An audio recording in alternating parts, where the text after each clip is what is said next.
Welcome back to the Slow Flowers Show with Deborah Prinzing. This is episode 539.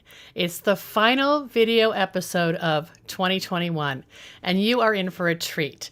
I'm so happy that Gina Lett Shrewsberry of Inspirations by Gina, a Slow Flowers member and floral designer based in Northern California, and her colleague Valerie Crisostomo, an Atlanta-based florist and founder of the new organization Black Girl Florists, are joining me today. Here's a bit more about Gina. Inspirations by Gina is a floral and event design studio based in Sacramento and the San Francisco Bay Area. Gina has designed weddings and events in the San Francisco area, San Francisco City Hall, Sacramento, Carmel, Lake Tahoe, Napa, and beyond. As a floral and event designer, she is committed to helping every client discover a unique style that encompasses their vision. Gina loves bringing all celebration-worthy events to life. In addition to designing weddings and events, she also specializes in flower and plant deliveries and weekly and monthly floral subscriptions. Here's a bit more about Valerie. Valerie is the owner of One Soul Events and Flowers based in Atlanta. She's a Boston native, raised by Florida sun, and now rooted in the beautiful city of Atlanta. Before she was surrounded by bouquets, timeless table settings, and phenomenal floor plans, Valerie's journey began at Florida State University, where she studied hospitality and minored in business. There, Valerie became passionate about meeting and event planning and learned the ins and outs of catering and world travel.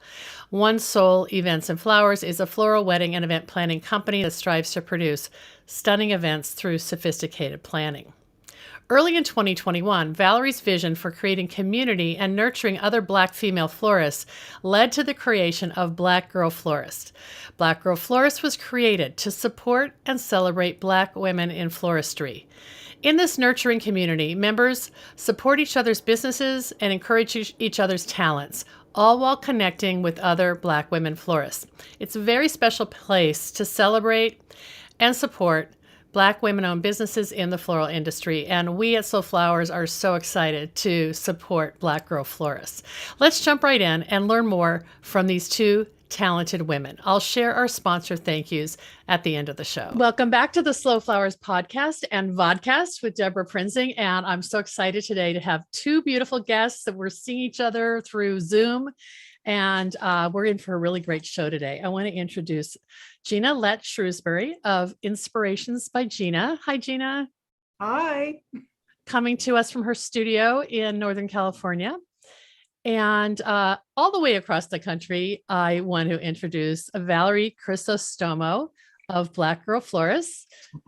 And Valerie, you're in Atlanta, right? I am, yes. Oh my gosh. Well, thank you both for joining me. We've had some fun conversations. Gina is a relatively 1-year-old Slow Flowers member, came to the Slow Flowers Summit. We really had a great time in June when we could all pre-Delta variant gather. I hope that continues. And Gina's told me about Black Girl Florist and introduced me to Valerie. And I just want to share you as a resource and hear from both of you and get people pumped about some collaborations and opportunities. So we're going to kind of bounce back and forth. Gina, we're going to start with you. And you're surprising me. I kind of threw it out there like, hey, if you have a demo, let's do it. And you're ready to roll.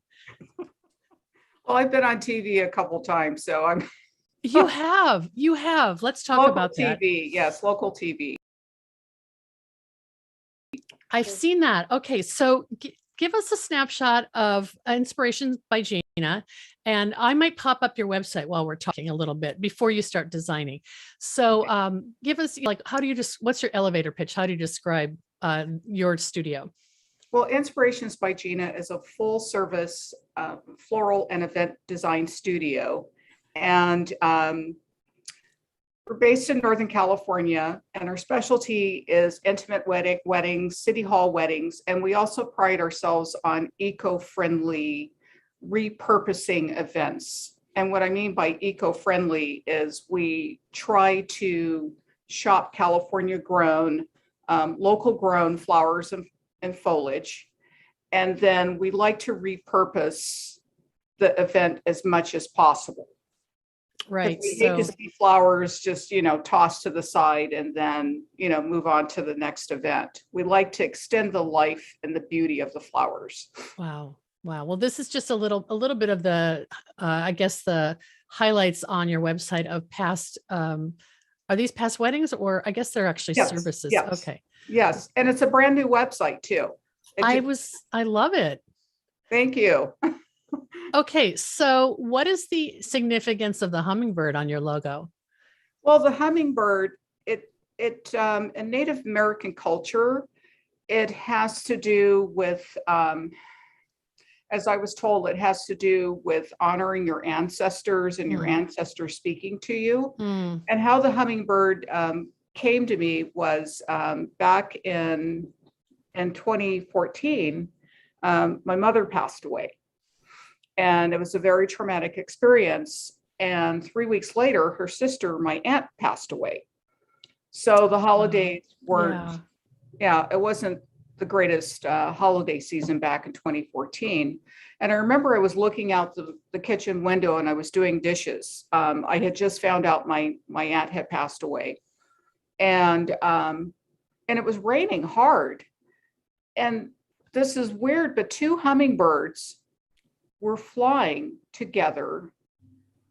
They were right in front of the window in the backyard. And I saw that and I knew that was a sign. Oh, oh yeah. I And believe in so, stuff like that. That sounds yeah, beautiful. They were yeah, letting you know they were together, and you could visualize that. exactly. And they were huge flower people. They were very, I mean, growing up, just watching them both till in their gardens, it was a sign. And Mhm. that's the inspiration for the hummingbird. I love it. I love it. I like the business name too. I mean, honestly, it's hard to find a good business name that hasn't been taken in the floral industry, right? Well, sometimes I wonder why I even named my company Inspirations by Gina, because I started off as a wedding planner and people used to ask me, what is that? What does that mean? And so I had to constantly explain who I was. But now that I have moved over to floral design, Mhm. it fits perfectly. Yeah, because you're an artist and you're talking about your inspiration and Exactly. not trying to, I don't know, count napkins or silverware or something that, a Right, poor wedding. exactly. And I'm not like a mass producer of things. So I mean, there's nothing wrong with that. Yeah. That's a great business model for some Mhm. people, but for me, I'm an artist. Mm, As I love Erica it. Badu says, I'm an artist and I'm serious about my stuff. Oh, I love it. Yeah. Let's get that on a t-shirt. That's cool. Well, if you, Gina, do you want to just start prepping your flowers, and we'll Yeah, meet Valerie? And yeah. Valerie, I'm so happy you joined us. Gina told me about your organization, Black Girl Florists, and I was just immediately so excited to hear that someone had, taken the leap to start a collective and a gathering of professionals in uh, mainly in floral design, right? It's Yeah. not wedding and event planners per se, right? Yes, yes, correct. I'm so glad to be here. Thank you for having me. And I'm so glad that Gina was able to connect us. Black Girl Florist is exactly what you said. It's a space for Black women in floral design to connect. We connect with one another, to work with each other. And also, we provide resources to each other at whatever level we are in planning. So that's our main goal with the organization. Mhm. And you started it is this like a COVID project, or tell me a little bit about that? Definitely a COVID project. And it really stemmed from me wanting to find community and work with florists who look like me. And it started with a list. I wanted to find out, how many Black florists there were in the country.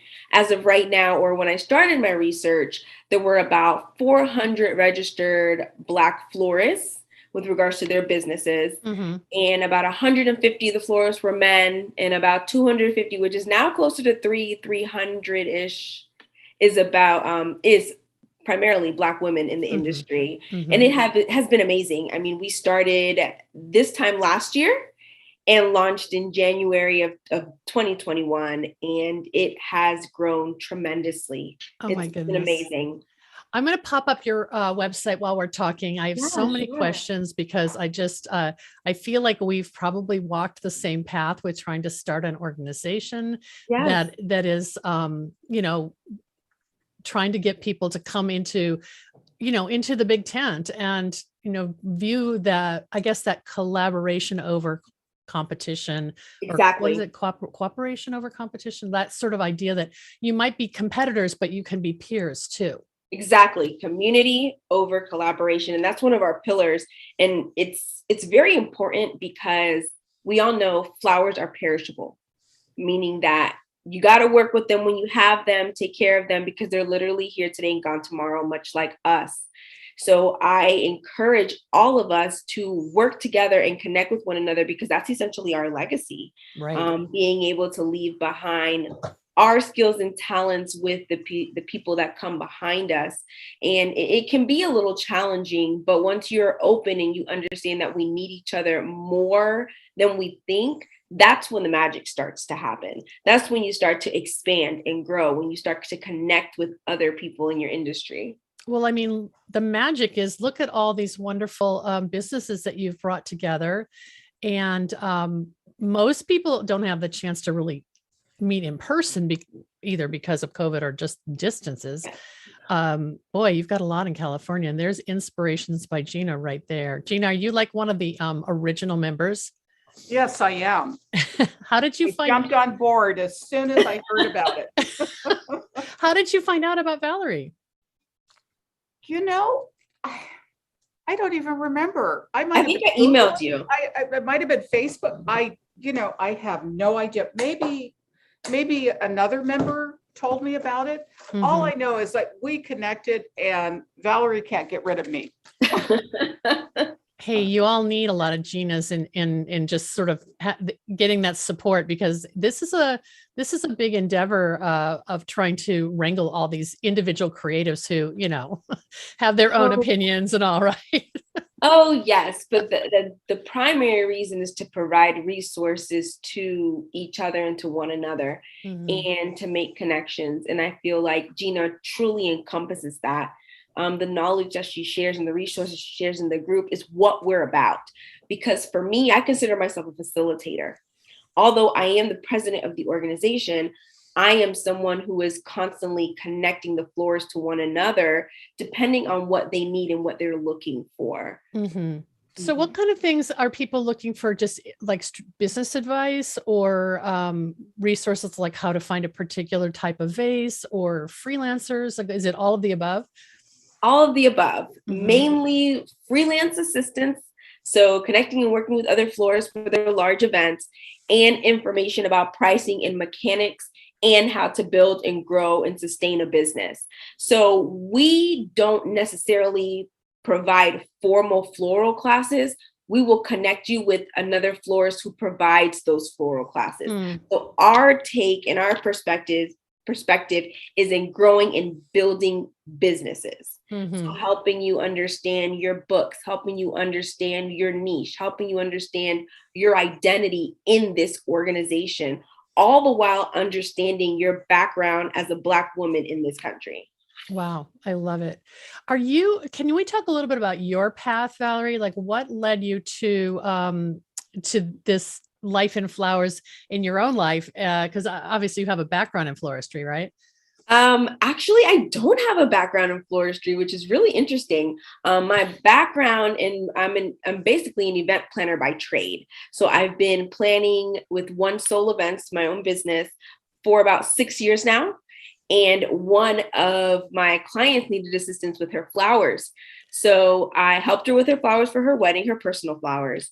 And then I started opening up different opportunities to pretty much collaborate and do florals for style shoots and work with magazines. And that's how I got started. And now I'm full event designer when it comes to flowers. No more planning for me. Okay. So other planners might bring you in as the event designer. Is that how it goes? Yes. Yeah. You seem happy about that.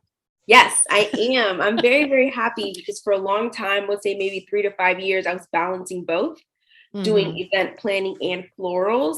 but that didn't offer me the opportunity to be as creative as I wanted to with the full event design. So whereas before I may have designed a few different pieces, now I'm designing the whole vision and helping that come to fruition. Yeah, that's got to be way more creatively satisfying. Yes, it is. I'm just so excited. This is the first year that I'm going to embark on that change. Wow. And so that's under your own studio. And what is, can you say the name again? One Soul Events.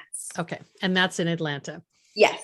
And it's funny that you made that transition, because Gina kind of made the transition of wedding planning to only floristry. I mean, I guess we all just give ourselves permission to transition and find what feeds our soul. I mean, Gina, for you, flowers was it for you? You didn't really want to do like what Valerie's talking about, the full service design anymore. Oh, right? I did. I was a hybrid. I was a hybrid for a while, and it was about 2 years. And then I just said in 2019, I just said, you know what? I need to choose. And my friends were telling me, colleagues were telling me, Gina, stop this. Stop it. Yeah. Just step out on faith and do it. Good. I'm so glad I did. And then COVID came the following year, and I'm so glad I'm not a planner. Show us what you're designing. Well, I'm almost finished with the design. Oh, yay. Oh my goodness. So perfect for the holidays. Yeah. Yeah. I was supposed to like design this last week for the house. And I found this kale at Trader Joe's. It's white kale. I've never seen it before. Wow. Oh, it's like that ornamental rosette that normally is like got a lot of purple in it or something, right? Yeah, it's usually purple or lavender or green, or a light green. And I liked it, so I bought a couple of them. And then the other greenery I got at the Flower Mart. And so I said, okay, let me at least put something festive in terms of florals in the house, because I had my last event right after Thanksgiving, and I was just burnt out. I was just tired. Yeah. I didn't want to see any flowers. So it's like, you know what, let me have some inspiration here. And so here it is. I might put in a couple roses, but it's a container here. Oh, wow. That's so interesting. It's like a piece of like bark or something, right? Yeah, you can get it. You can get it from Floral Supply Syndicate. But yeah, and it's got this stuff hurts. I say it bites. It's the holly, and then there's red berries. And then there's this. I don't know what this is. I don't know all my flowers. And then you have the the Christmas greenery, and here's the lol. Yeah. So yeah, it's very festive. And I think I might take a photo of it and post it on social media. Yeah, I love that. And you know how it is when you put something up on social media and everyone's like, what's that red flower? And you don't, if you don't know, inevitably someone else will pipe up and educate all of us. Exactly. But I have an app called Plant This. I think it's called Plant This, and you scan it, and then I've heard of that. Yeah. I use that a lot. If I can't get a hold of my wholesalers, then I'll, Well, let's talk about what's coming up in with Black Girl Florists, and because Gina, I know you're involved. You're planning your first conference, right? Yes, we are, and I am so excited. It is going to be in March, coming up in a few months. And it's interesting because once you engage with one another on social media, particularly Instagram, you feel like you know one another. But then when you see each other in person, it's like a whole different experience. Like, wait, I've never met this person in real life. So I'm expecting a lot of that during the conference. And basically, it's a hub of resources. I'm encouraging the florists to come and get what you need. If you need assistance with selecting insurance, if you need assistance in managing your books, if you need assistance in a particular design style, come and ask those questions. Also, come and build relationships. That's what this conference is for. So you can connect with other florists and be able to start building those relationships citywide, locally, and nationally. That's interesting. So it's different than a lot of, I would say, a lot of floral events where it's all just floral design education. You're trying to serve and help the whole person, and how they, succeed as florists in their business. Exactly. It's a take that's a little bit more holistic. Mm-hmm. We value the talent of each florist along with their well-being, along with their business development. We're in this game for the long haul. And my encouragement to each florist is to truly understand who you are in this industry, because things can change at any moment. You can, like for me personally, I started with being a retail florist and doing single arrangements. And now I'm shifting to event design. So I need the relationships that I'm building with the women more than I know, because I'm not doing retail anymore. So I want to be able to call one of my colleagues and say, hey sis, do you have space for this client? Because I'm not doing retail, and vice versa. I like that you talked about sis, because I subscribe to your newsletter and you use that very kind of friendly conversational tone with your members, and it's so charming. You have a thing on your website called Flower Club, and I was scrolling through it, and I just I'll try to go back to it. Can you talk about what that is? Yes, of course. Flower Club is our attempt to connect on a monthly basis with one another. So you register to attend, and we come together, we design based on a specific topic. It might be an installation, it might be a small arrangement, and we talk about a particular topic, and we just spend time with one another. Oh my gosh. It's a space where you'll know that every first Saturday of the month, there's somewhere for you to go. Okay, so I see that this one says, will you be at our next flower club? It was Saturday, December 4th. Yeah. And it's long enough, an hour and a half, so people can actually maybe be working in their studio doing anything but just bounce in and say hi to everybody and show what they're designing, kind of like Gina's doing right now. Yes. Yeah, and it's a great opportunity because you've got designers from all over the country. There's a couple in Canada, and so we just kind of let our hair down. Yeah.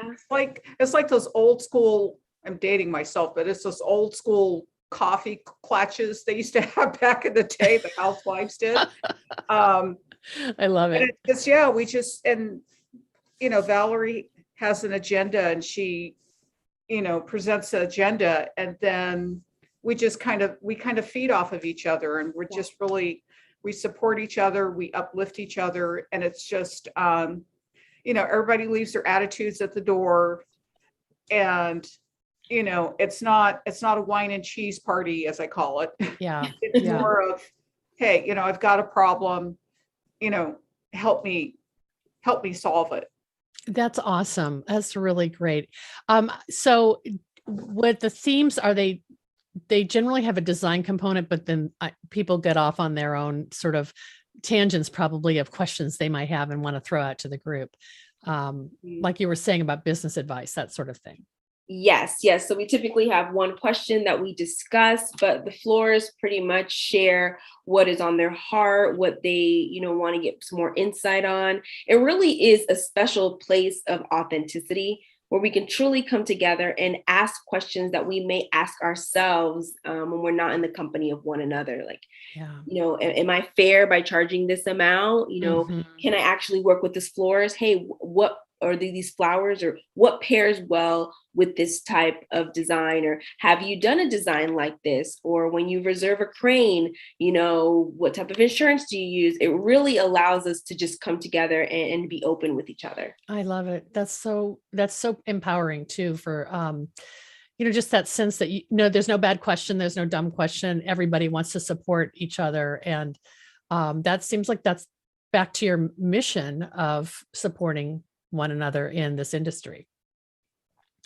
I realized that I didn't click on the conference details while we were talking, Valerie. So if there's anything else that we should highlight, I want to show the viewers that the Black Girl Florist Conference 2022, the hashtag is BGFCon 2022. And anyone who loves flowers and supporting Black women in floral are invited to attend March 25th through 27th in 2022 at the Westin Peachtree Plaza. This is exciting. Yes. How can, other than getting the word out, how can we support you? What can Slow Flowers do to kind of come alongside Black florists, help our members who are Black florists like Gina know about this, and just find another really important resource for their professional development. Yes, so mainly is getting the word out. I think that has been the most advantageous thing for the organization, is letting the florists know that there is a space for them. What doesn't matter what questions they may have or what type of support that they need, just letting them know, hey, there's a place for you. And if you have questions, you can uninhibitedly come and ask. I love it. Look at these beautiful endorsements. Of course, we have one from Gina. I hope to get acquainted with other Black florists to share, collaborate, and help our own community, also networking and lifting each other up. That's wonderful. Well, I hope it's the first of many of these conferences. We should try to do a collab sometime and get all the Black flower farmers involved with the florist, because I feel like this is the sort of thing Gina and I have talked about before, like how do you get the florists to connect directly with the farmers? Yep. So, I mean, obviously we need wholesalers. I'm not trying to discount that, but Gina, you've got a lot of relationships with farmers that you work with, right? Mm-hmm, mm-hmm. And in California, it would be really nice to know if there are Black flower farmers here. Yes.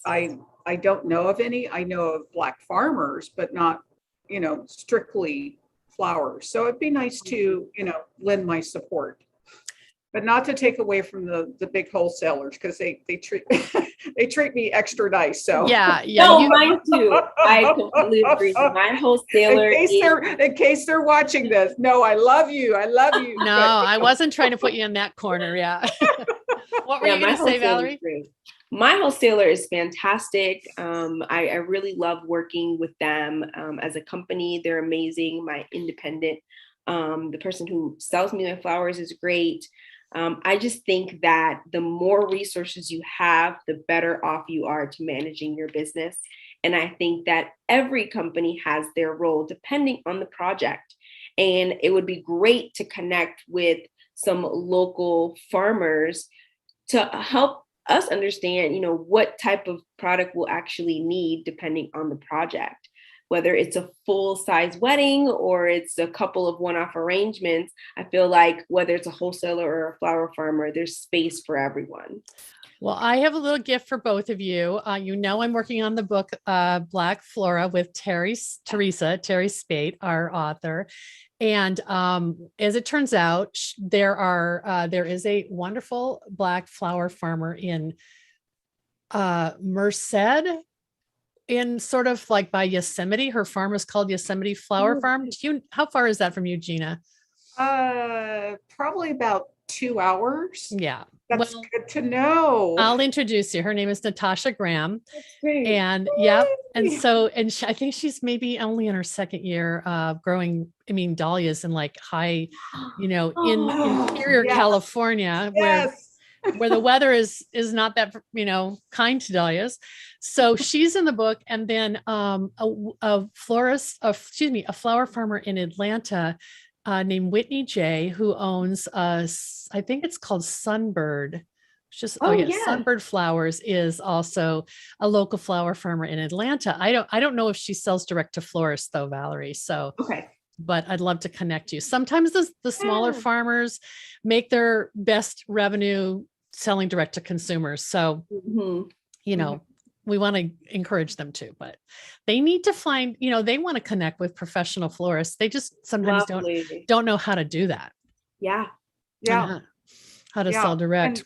And sometimes with, the smaller farms, they're experimenting with different flower types. And so that's why I like to work with the smaller farms sometimes, because they have things that, the big guys or the medium guys don't have.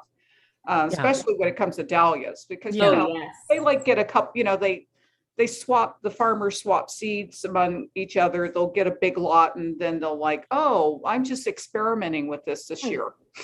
Also, I found out about Cardinal Basil, which is beautiful, beautiful basil, and it has these purple blooms on it. Oh, wow. Just gorgeous, and it smells divine. But it was an experiment that a local farmer had grown. I love it. So you use it as a foliage, but also has a floral element and Mhm. also the fragrance. Yes. And I suppose it can always be chopped up and tossed in your stir fry at the end of Oh, yes, exactly. Put it in a salad or something, or make your caprese salad. Yeah. Oh, that's cool. That's really cool. Well, let's talk about 2022. We've talked a little bit about the first annual, I hope, Black Girl Florist Conference in Atlanta. That's you've got a lot on your plate, Valerie. Get through the conference and then we'll talk about what else we can do. Yes, I mean, I'm really anticipating 2022 to be an amazing, strong year for our organization.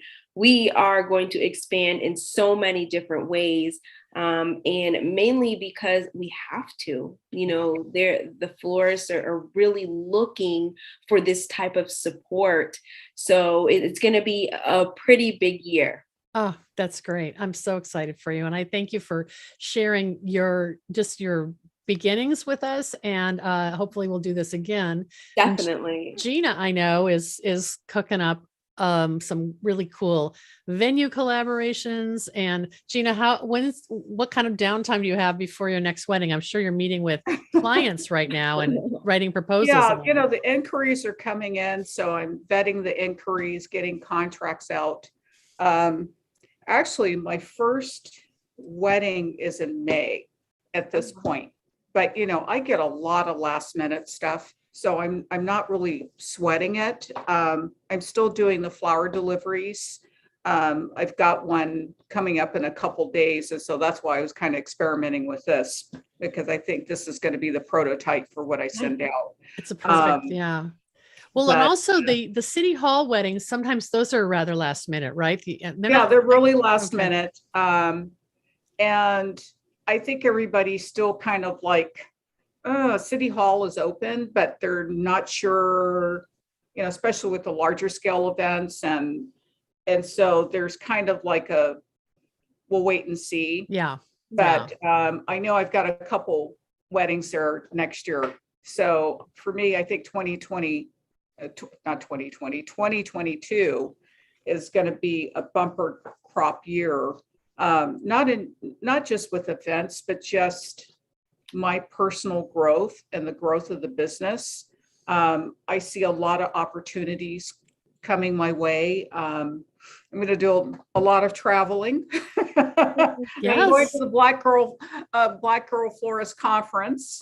Yes. In Atlanta in a long time. That sounds wonderful. As I tell everybody, hey, if I'm coming from the West Coast, you can get out to see me. Everybody local on the East Coast can go to the conference. Atlanta's not that far. It's just a plane right away. I mean, every city has a direct flight to Atlanta. So there should be no excuse. You're strategically placed, Valerie. Yeah. And not that I'm not plugging Slow Flower Summit, but I'm going to that too. Well, I saw that you're coming and I'm so excited because I've never been to upper state New York, and I'd like to see how they grow flowers in upper state New York, because it's a completely different market. I've been to the New York flower market, and it's so much different than the one in San Francisco, and the one in Los Angeles is different than San Francisco. So I just want to see, what type of blooms they're using, and being inspired. I'm so glad. Next year is to build relationships. I might do a styled shoot. I haven't really committed to it yet, but the new website is launched, and congratulations. That's awesome. Very cool. I'm hitting the ground running. I know, right? This is going to air at the end of December. So, we're all kind of just, as soon as the holidays are over, I feel like we turn that calendar page and we are like, okay, new year, new me. And I feel like that's what I'm drawing from both of you, is this sort of, we're all ready to move forward. We're all sick of pandemic and quarantine. And every time we think we're ready to go, okay, smooth sailing, some other variant comes along, and it's just like even Gina talking about the city hall weddings. I'm sure that's what was the undercurrent of your comment. It was closed for a long time. It was closed up until June, and so I think everybody's just trying to play catch up. And then the cost of flowers. I mean, that's, oh, next Yeah. level. Yeah. yeah. Well, I will say that this is, I hate to use the word silver lining, but I feel like the cost of flowers is perhaps driving more florists to think about growing a little bit of their own garden, their own flowers, just to, not that there's not a labor cost in that, but it's sort of psychological, like, well, I can clip it from my own garden, so maybe I can save my profit margin. I don't know, but it's going to be a tough year for everybody trying to source flowers, and we are going to get creative, like using kale and basil in our arrangements. Gina, that's brilliant. Yes. Yeah, creativity. Edible bouquets. Absolutely. Well, I wish you both a wonderful holiday coming right up, and here's to 2022 and huge success with Black Girl Florist, Valerie. It's something that's, I mean, long in coming, and it always is hard to be the person who you're like the risk taker and you're out there ahead of everyone, but someone had to do it, and so thank goodness it was you. Yes, someone definitely needed to do it. I'm very excited about where this organization is going to go. I'm excited about the legacy that it's going to leave and how it's going to continue to help Black florists advance in this industry, even well after me.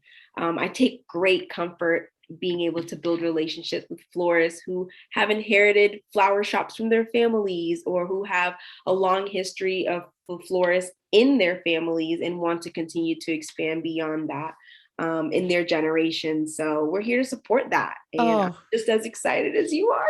Oh, that's awesome. Very good. Well, we'll share all your resources, and hopefully I will have pester both of you to share some photos that I can put in when we do our show notes for the podcast, just so people can find and follow both of you, and subscribe to, I know Black Girl Florist has a newsletter. Gina, do you have a newsletter yet? Or are you going to? No, I don't have a newsletter. You got social media. Telling myself I want to do one, but the problem with me, I think nobody wants to hear what I have to say. We do. We'll be your first. We absolutely want to know what's going on. You have a lot coming up that you can. I know. My husband says sometimes I just need to. Yeah, and no pressure, because you're a one-woman show, and you cannot do everything, and you have to prioritize. Yeah. I thought about doing a newsletter for at least 5 years before I finally thought, okay, I've got to make it as habitual as brushing my teeth, or otherwise I'll never do it. So I understand, but we're here to help you when you're ready to roll. Yes. Okay. Sounds good. And I just want to show the audience. You added the roses. The final product. Oh, Gina, that is stunning. Yeah. Please. I mean, that's a statement piece for the holidays, and pretty much with changing the water or whatever, it's going to look great for 7 days, I would say. Oh, definitely. Oh, yes. Yes. And it's using unusual elements like kale. Yeah. Yeah. All right. Great. Well, that'll last maybe on your entry table until New Year's for that matter. I hope so. Enjoy it. Okay, great. Thank you both so much. And we'll share all your social places and your creative art and your your organizations with people when they log into this episode at deborahprinzing.com. Thanks so much. Excellent. Thank you. Thank you. Thanks so much for joining us today. That was so wonderful. You'll be able to watch the replay video of today's show, along with finding the downloadable podcast link in next week's Slow Flowers podcast for episode 539 at deborahprinzing.com. We here at the Slow Flower Society are committed to equity, inclusion, and representation in the floral profession, and we celebrate and honor Valerie for the launch of Black Girl Florists, and we thank Gina, one of our longtime members, for making the important connection between our two organizations. Please visit today's show notes for more details about the first Black Girl Florists Conference in Atlanta in March of 2022. Before we wrap up, I have a few sponsor thank yous. This show is brought to you by slowflowers.com, the free online directory to more than 880 florist shops and studios who design with local, seasonal, and sustainable flowers, and to the farms that grow those blooms. It's the conscious choice for buying and sending flowers. Thank you to our lead sponsor for 2021, Farm Girl Flowers. Farm Girl Flowers delivers iconic burlap wrap bouquets and lush, abundant arrangements to customers across the U.S., supporting more than 20 U.S. flower farms by purchasing more than $9 million of U.S. grown fresh and seasonal flowers and foliage annually. Discover more at farmgirlflowers.com. Our next sponsor thank you goes to flowerfarm.com. It's a leading wholesale distributor that sources from carefully selected flower farms to offer high-performing fresh flowers sent directly from the farm straight to you. You can shop by flower and by country of origin at flowerfarm.com. Look for flowers and foliage from California, Florida, Oregon, and Washington by using the Origin selection tool in your search. It's smarter sourcing. Learn more at flowerfarm.com. And thank you to the Association of Specialty Cut Flower Growers, formed in 1988. ASCFG was created to educate, unite, and support commercial cut flower growers. Its mission is to help growers produce high-quality floral material and to foster and promote the local availability of that product. Learn more at ascfg.org. And thank you to Red Twig Farms. Based in Johnstown, Ohio, Red Twig Farms is a family-owned farm specializing in peonies, daffodils, tulips, and branches, a popular peony bouquet by mail program, and their Spread the Hope campaign, where customers purchase 10 tulip stems for essential workers and others in their community. Learn more at redtwigfarms.com. I'm Deborah Prinzing, host and producer of the Slow Flowers Show and the Slow Flowers Podcast. Next week, you're invited to join me in putting more slow flowers on the table, one stem, one vase at a time. The content and opinions expressed here are either mine alone or those of my guests alone, independent of any podcast sponsor, person, company, or organization. Thanks so much for joining me, and I'll see you next week.